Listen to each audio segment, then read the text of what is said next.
l'issue de l'élection présidentielle du 11 avril 2021, le président Patrice Talon, candidat à sa propre succession, s'est vu renouveler une fois la confiance du peuple pour un second mandat de 5 ans. Un quinquennat qui permettra au chef de l'État certainement de repartir sur les nombreux chantiers de développement avec une bonne dose cette fois-ci du social. Mesdames et messieurs, bonjour et bienvenue sur votre émission L'Interview qui reçoit pour vous M. Marius Hubert Kwegman Dadjo. Pour passer au scanner, ce mandat, il nous dira qu'est-ce qu'il comprend du discours du chef de l'État, comment est-ce qu'il appréhende la composition de l'actuel gouvernement, et nous allons passer aussi en revue les questions sécuritaires parce que les braquages ont repris avec les cas de Ekpe et de Boycon. Il nous le dira parce que c'est un expert en matière de sécurité. Marius Hubert Kwegman Dadjo, bonjour. Bonjour, cher ami. Vous allez mieux vous présenter pour ceux qui ne vous connaissent pas, même si vous êtes, comme le dirait l'autre vieux de la vieille, vous êtes habitué à la chose politique. Dites-nous, c'est qui Marius Hubert Kwegman Dadjo? Bon, je n'aime personnellement pas trop parler de moi-même. Aussi, j'aurais souhaité que vous reteniez que je suis natif d'Agonli, Kobe, et de père et de mère, s'il vous plaît. Et ensuite, après mon cursus scolaire, je suis devenu policier. Et donc j'ai réussi à gravir tous les échelons. Et le parcours accidentel m'a mené dans la politique que je suppose que j'ai accompli avec succès. Donc, permettez que je m'en arrête là parce que je n'aime pas trop parler de moi-même pour ne pas me répéter. D'accord, on vous comprend, c'est souvent difficile de le faire, cet exercice. Dites-nous, M. Dadjo, vous êtes en politique depuis des années, vous n'êtes pas encore à la retraite politique, même si la fonction que vous avez occupée vous a envoyé à la retraite. Vous avez suivi le chef de l'État lors de son investiture le dimanche 23 mai dernier. Comment est-ce que vous appréhendez ce discours-là? Dites-nous. Bon, d'abord, sur la forme, il faut dire que personnellement, je l'ai beaucoup apprécié, admiré, parce que ce n'est pas quelqu'un qui se permet de vous entretenir longtemps pour vous lasser, et il a dit l'essentiel. Et l'essentiel... Un discours de 12 minutes, hein? Bon, voilà. Bref. Cet essentiel-là, qu'il nous a proposé résume tout ce qu'il fera.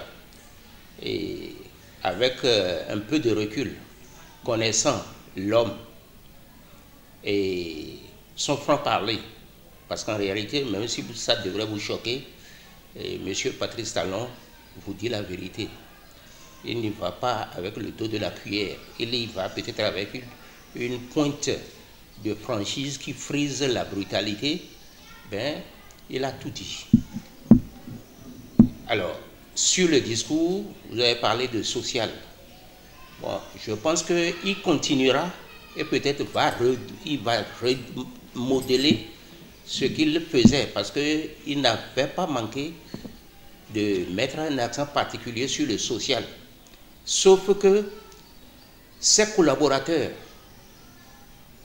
mais ils n'étaient pas nombreux, fort heureusement, ces collaborateurs qui devraient faire passer de façon digeste et ces actions sociales-là, ils ont été d'une manière qui manquait de pédagogie. Alors, ça a permis à ceux qui avaient juré par tous les cieux qui ne réussissent jamais, donc d'en profiter pour le blâmer. Le social, on ne pouvait pas dire qu'il était absent de son premier mandat. Maintenant qu'il met encore une pointe là-dessus, je suppose que c'est pour corriger la manière d'y aller qu'il a encore mis un accent particulier là-dessus. Et c'est un monsieur, il faut prendre rendez-vous avec lui, parce qu'en le disant, ce qu'il met dans le social, que je disais qu'il avait commencé. Le rehaussement social? Le rehaussement social qu'il avait commencé, ben, il faut d'abord chercher à savoir ce que c'est et comment est-ce que ça va être appliqué pour ne pas retourner ça contre lui après. Comment est-ce que vous l'appréhendez, le hautement social alors? Bon, en fait, je pense que c'est un monsieur qu'on ne sait pas, mais qui écoute, discute. Je crois qu'il a pris bonne note des critiques qui lui étaient adressées lors de son premier mandat et il n'y avait qu'à mettre de la pédagogie et la manière dans ce qu'il avait commencé par faire pour que, et corriger certains points pour que le Bénin s'en sorte mieux que lui-même, et même s'il arrêtait la prochaine fois, qu'il en soit félicité et que le peuple lui soit reconnaissant. Le social, le hautement social dont a parlé le chef de l'État, vous avez essayé de l'expliquer à votre manière, mais pour vous, qu'est-ce qui doit être dans ce hautement social pour que le chef de l'État soit en phase avec son peuple? Bon, et il faut avouer qu'en dehors de certaines pressions sans lesquelles il n'aurait pas pu réussir son premier mandat, et là, je pense que pour moi, tout allait bien. Parce que vous connaissez le Bénin. Monsieur Patrice Talon, à son avènement, avait parlé de rupture. Mais on n'a pas cherché à savoir ce qu'il mettait dans la rupture. Puisque d'autres avaient galvaudé le terme, on a pensé que c'est leur moyen qu'il allait emprunter. Mais il a été radicalement pratique en imposant une certaine rigueur dans la gestion de la chose publique.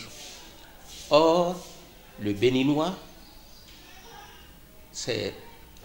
il préfère, vous permettez, le Mamadou et Bineta. Tu prends un, moi je prends un. Ou bien si je fais, tu ne me dénonces pas, demain aussi je ne te dénonce pas. Mais lui, même si il y a des erreurs, des choses qu'on peut constater, ce n'est pas tout le monde qui verse dans la dérive donc, de la corruption et de l'indélicatesse. Alors, le Béninois n'aimant pas ça, ils ont vite fait de trouver en cela une faille à travers laquelle ils vont le clouer au pilori. Aujourd'hui, je pense que pour revenir à votre préoccupation, s'il revoyait peut-être,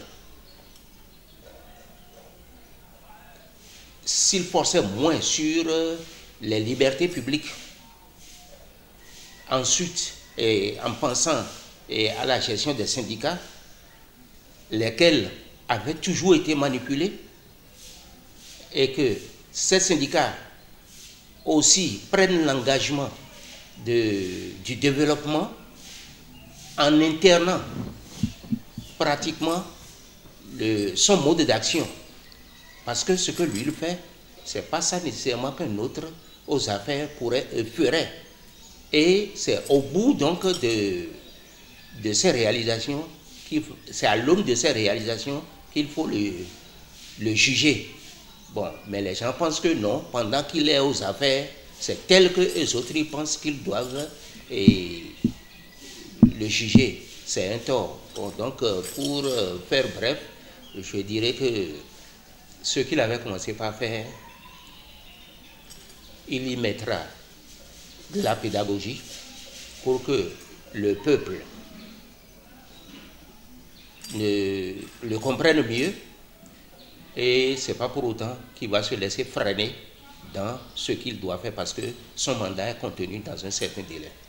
Il y a d'aucuns qui pensent que le hautement social dont il parle c'est déjà le panier de la ménagère. Aujourd'hui, le kilo, ou le tongolo, comme le dirait l'autre, de farine de gari est à 400, 450 francs. Qu'est-ce que vous pensez que le chef de l'État puisse faire pour que les Béninois puissent manger 3 fois par jour et à leur faim? Bon, écoutez, ça dit que est-ce que c'est le chef de l'État?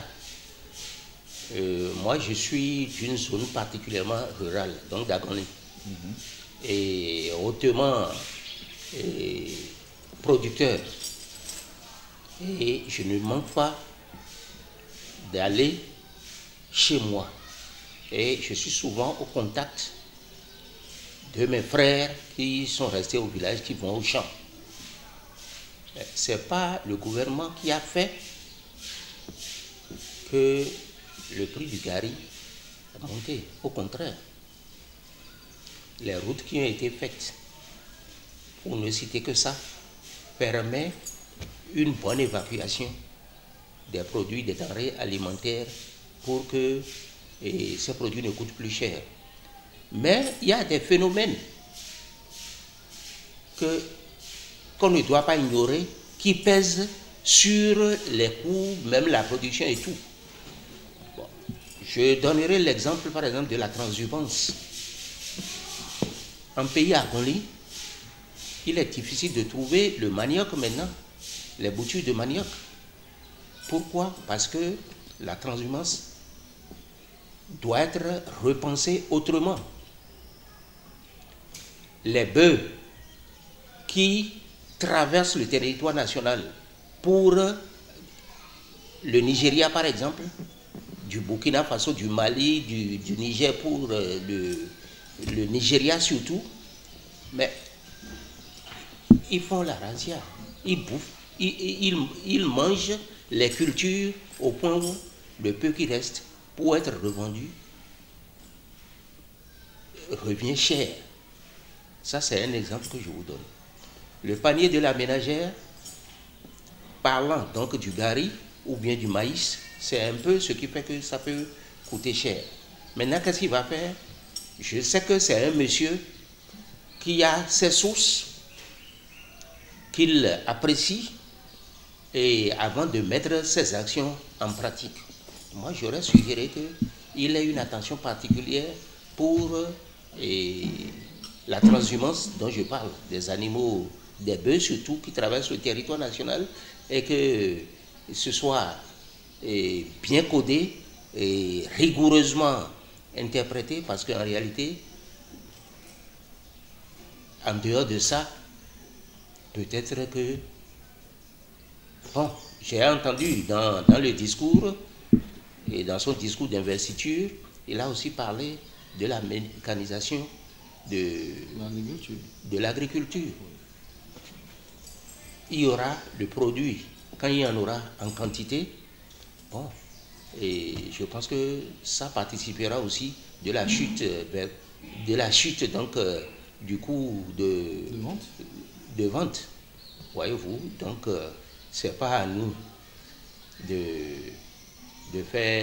parler trop, parce que celui qui a promis sait comment il y arrivera. C'est-à-dire les supputations que nous faisons ne sont que pour entretenir la galerie.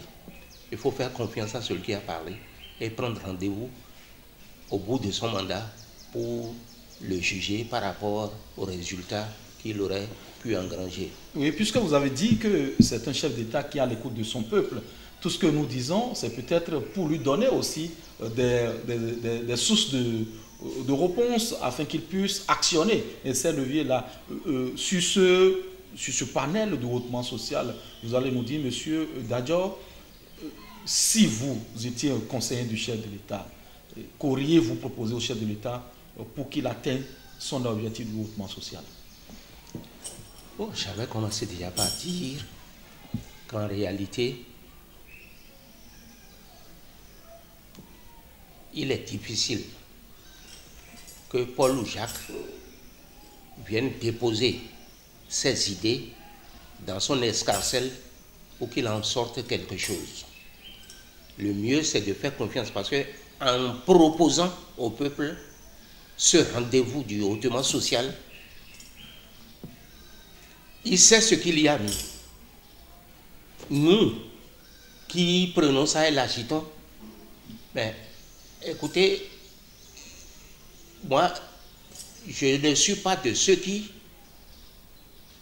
Je ne suis pas un objecteur de conscience et je ne suis pas de ceux qui proposent des piliers. Mais si vous voulez peut-être savoir comment moi je conçois la chose, bon, quand cela ne tient, on peut y aller. Mais la première... oui, en un, deux, trois mouvements. Oui, la première mesure, c'est réaffirmer et de mettre un accent particulier sur, comment dit-on, la gestion de la sécurité, qui est la base essentielle, la première denrée nécessaire à toute évolution, que ce soit dans le sens de tout développement, pour tout dire. Et rassurer ou bien aider les paysans. Mais il a déjà parlé de mécanisation. Peut-être qu'il y aurait une banque ou bien des mesures ou bien pour que ces paysans puissent avoir accès aux prêts. Peut-être qu'il a commencé déjà avec le microcrédit à la FIA. Bon, vous demandez ce que je dis, voilà. Il remet un accent particulier là-dessus, avec l'homme qu'il faut, à la place qu'il faut. Et ensuite, c'est un bon chef d'orchestre. Il saura donner la cadence. Il saura battre la mesure pour que tout aille pour le mieux. D'accord. Et quel autre aspect, très rapidement, du discours vous a plu pour qu'on passe à la conclusion du gouvernement? Bon, écoutez, moi personnellement, j'avoue que j'ai toujours essayé de comprendre mon interlocuteur. Et lui particulièrement, même quand les gens le huent, j'essaie de me mettre à sa place. Et au vu des expériences des autres, comment dit-on, mandats des autres présidents, je pense que personnellement, je peux lui donner satisfaction. Et l'envoyer au Panthéon. Bon, mais je lui demanderai gentiment de rassembler autour de lui ses camarades, hommes d'affaires, et qu'il lui donne aussi des idées, qu'il participe au développement de ce pays avec lui. Merci beaucoup, M. Hubert Koiman Dadjo. Oui. Bon, j'oublie le Marius, ce n'est pas bien grave, vous allez m'en excuser. Oui. Nous passons au deuxième panel très rapidement. Le remaniement est arrivé au soir du mardi. Tout le monde l'attendait de façon stratégique ou techniquement. Le chef de l'État a semblé dribbler tout le monde avec seulement 3 sorties pour 2 entrées, la suppression d'un ministère. Très rapidement, dites-nous, parce que la télévision c'est une question de temps, comment est-ce que vous analysez ce remaniement? Non, vous savez, en réalité, je vous ai dit que c'est un monsieur qui ne se trompe pas sur ce qu'il veut faire.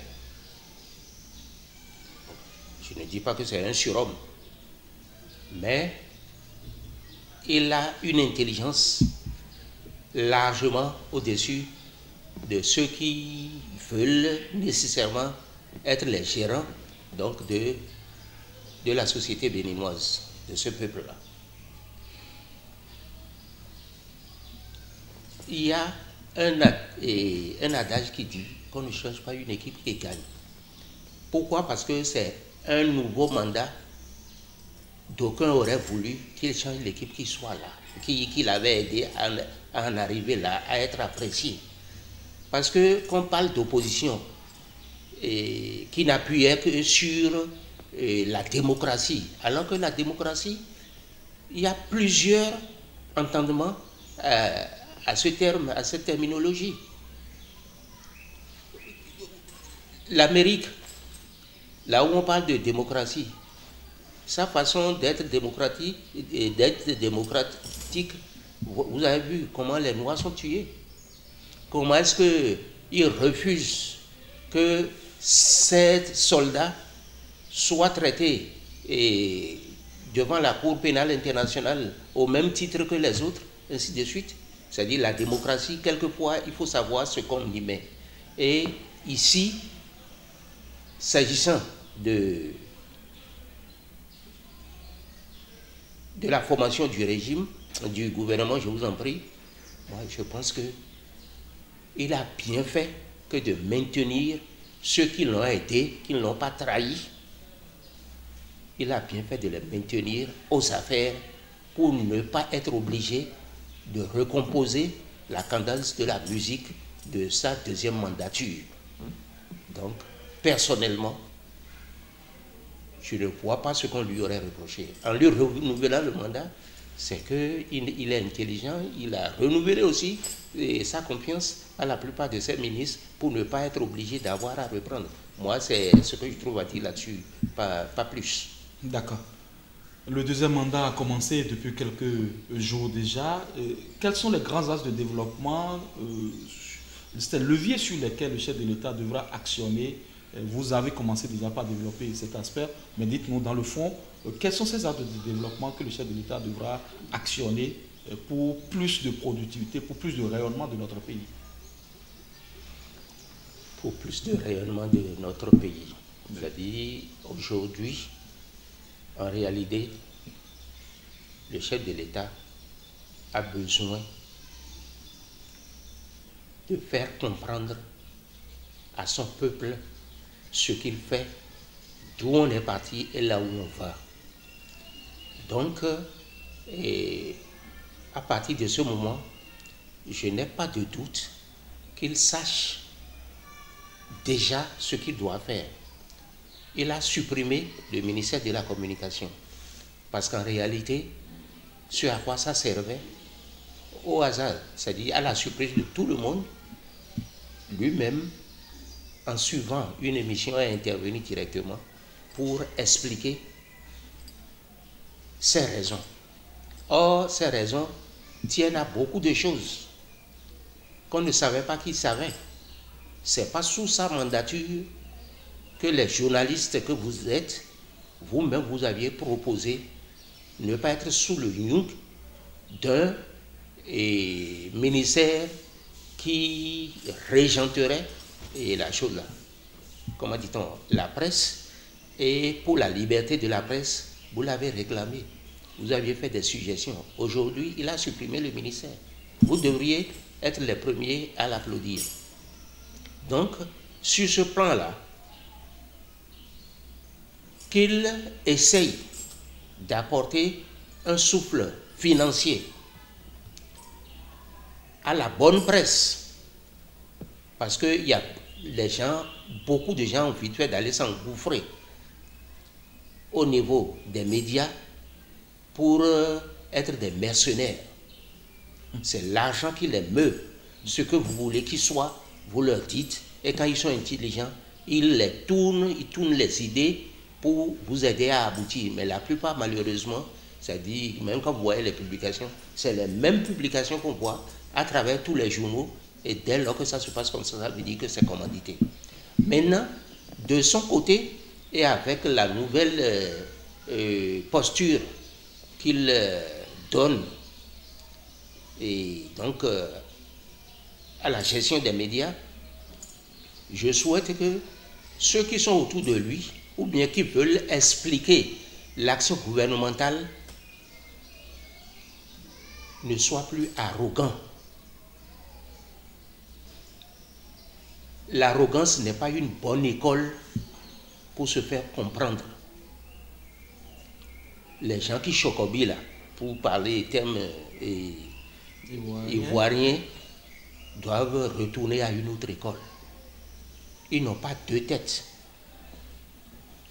Les journalistes ont été, c'est-à-dire la seule chose qui leur manque, c'est qu'ils aient de quoi vivre décemment, comme on a pensé des magistrats, comme on a pensé des professeurs d'université. Ils doivent être rémunérés correctement, c'est-à-dire à l'aune donc de leur production, pour ne plus être obligés d'être mus par des prébendes, et savoir se coller le plus près possible aux tests qui régissent leur métier. Et ne pas chercher à déstabiliser, mais chercher à comprendre l'action gouvernementale pour expliquer ce qui s'est passé et peut-être critiquer ce qui peut l'être. Bon, critiquer ce qui peut l'être. Donc, il était même normal que, en prenant un sujet, ils opinent aussi bien, et comment dirais-je, contre et pour et contre, au lieu de déverser seulement ce qu'ils ont vu ou bien que les points de vue de quelqu'un qu'ils ont rencontré quelque part, c'est-à-dire ils n'ont qu'à savoir, raison garder. Bon. D'accord, vous avez autre chose à rajouter? Non, c'est pas nécessairement, mais c'est peut-être par des formations, et j'insiste toujours sur la sécurité. Et la sécurité, ça part ce n'est pas le chef de l'État. Nous allons y revenir tout à l'heure. Dans les 2 dernières minutes de cette émission, vous allez vous pencher sur les questions sécuritaires parce que les braquages ont repris de plus belle la semaine écoulée, on en a vu. Mais dites-nous déjà, voilà une question, vous qui êtes politique, Paul Moumpé, tête de file ou chef de file de l'opposition, vous pensez qu'il peut y arriver, l'homme? Bon, tout le monde est perfectible, sinon le monsieur, quand je l'ai vu, l'image que j'ai gardée de lui, c'est son passage à l'Assemblée, en train de s'entremêler les pieds pour trouver comment lire, et même... C'est pas une bonne image, ça. Bon, c'est pas une bonne image. Même quand il a été candidat aux élections, je me suis dit, mais celui-là, il ne peut pas haranguer une foule. Comment peut-il se faire comprendre? Bon, et a-t-il la méthode? Et dans quel cadre peut-il s'inscrire pour faire comprendre ce que l'opposition veut? Est-ce que d'abord cette opposition est d'accord avec lui pour qu'il traduise ce qu'elle veut? Bon, donc maintenant qu'il va faire l'effort de se mettre au diapason des exigences de son poste. Quel cahier de charge? L'opposition a forcément un cahier de charge. Mais est-ce qu'il est déjà d'accord avec cette opposition?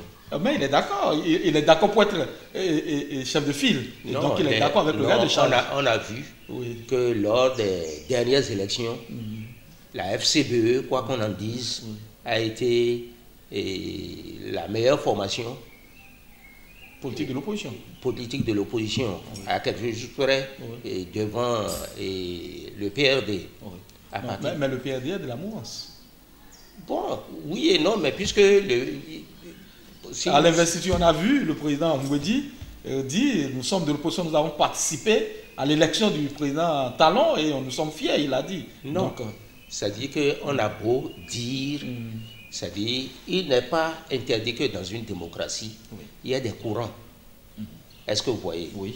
Et ce que je disais tantôt, j'ai dit FCBE, d'accord, mais comme la FCBE, le PRD aussi est allé en dehors des listes et du chef de l'État. Et les résultats que le PRD nous a présentés sont aussi éloquents, sont juste un peu moins éloquents que le chose là. C'est parlant des listes en présence que j'ai fait la comparaison. Bon, et on peut concevoir le PRD comme étant de la mouvance, mais avec une certaine philosophie politique que le chef de l'État essaiera d'harmoniser pour que son point de vue aussi émerge. Nous sommes pratiquement à la fin de cette émission, mais ce sera un crime de lèse-majesté que de ne pas avoir votre sentiment ou votre appréciation de cette ressurgence de la criminalité qui renaît dans quelques villes telles que Ekwe et Boycon, parce que je rappelle à nos chers amis et téléspectateurs de Filao TV que vous êtes un commissaire de police à la retraite, stratège que vous êtes, averti des questions sécuritaires que vous êtes. Dites-nous, monsieur Hubert, Marius Hubert Rubandadjo, qu'est-ce que ça vous fait aujourd'hui de voir c'est hors la loi, ces individus sur qui la civilisation n'a plus aucune emprise, commencer par agir encore? Bon, c'est pas ça, c'est courant hein, qu'à l'avènement d'un nouveau ministre de l'Intérieur qu'il y ait des actes de crapuleux pour l'accueillir et à l'avènement d'une nouvelle direction et à la tête de la sécurité, c'est toujours pareil. Je veux parler du ministère comme de la police ou en général, je veux parler de gendarmerie et choses là, et police normale. Mais aujourd'hui, moi, je mets ces deux exemples-là sous ce point. Mais j'ai confiance que la direction générale de la police républicaine, sous la houlette du nouveau ministre et du chef de l'État lui-même et de tous les collaborateurs qui participent à ça, vont savoir gérer la chose.